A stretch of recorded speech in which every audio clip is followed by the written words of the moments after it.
What's up guys, this is Danny from Rethink Peer-to-Peer Lending. Welcome back to yet another portfolio update on my channel.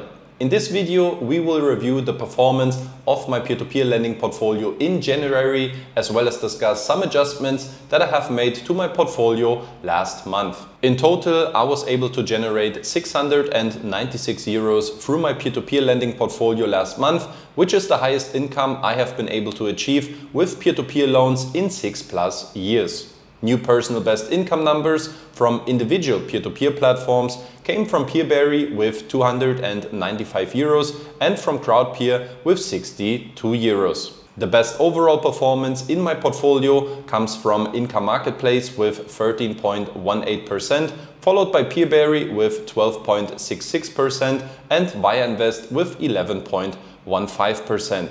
Due to a lack of recoveries, the weak overall performance of Estate Guru continued last month.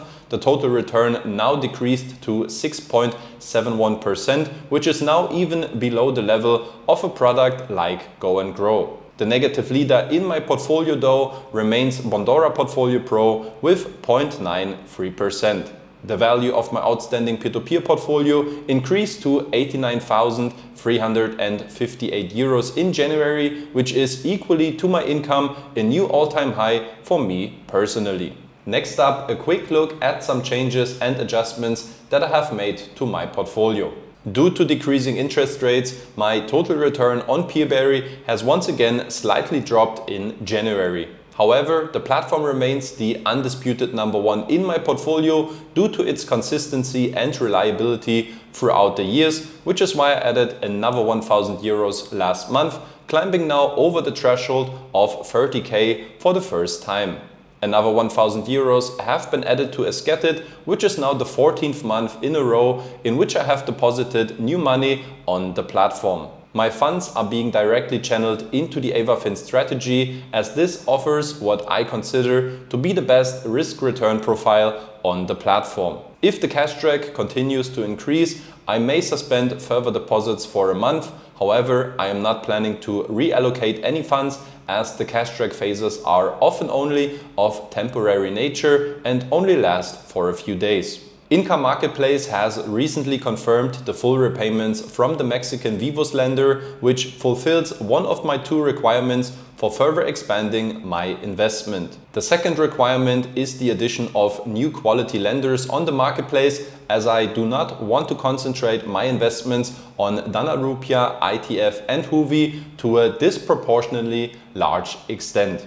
Crowdpear has been the third peer-to-peer platform in January, where I made a new deposit of 1,000 euros. Fittingly, the previous month not only saw a record income of 63 euros, but my total return has now also risen to 8.25%.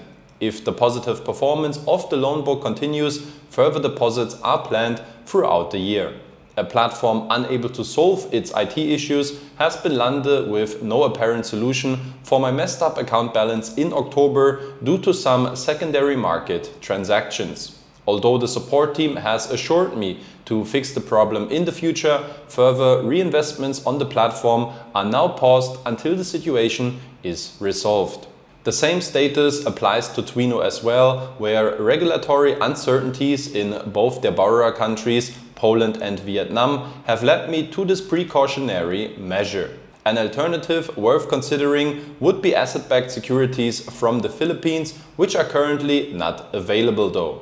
Lastly, I want to address the situation with Viainvest, one of 3 platforms that I exited last year due to my new transparency standards. Given the current lack of peer-to-peer alternatives across the board, where I can imagine to expand my investment further, I decided to temporarily reactivate Viainvest from February. Apart from my criticism regarding the lack of certain transparency criteria, the platform has always been able to achieve a reliable double-digit return for me over the last 5 years. The Via SMS group is also in a much more stable financial position again, and the support team has recently become much more active in looking after the interests of its investors.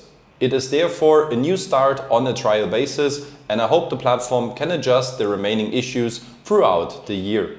That's a wrap for the second portfolio update of the year. Feel free to let me know in the comment section below if you have made any adjustments to your own portfolio. If you want to see more content like this in the future, please consider subscribing to this channel to not miss out on any future videos.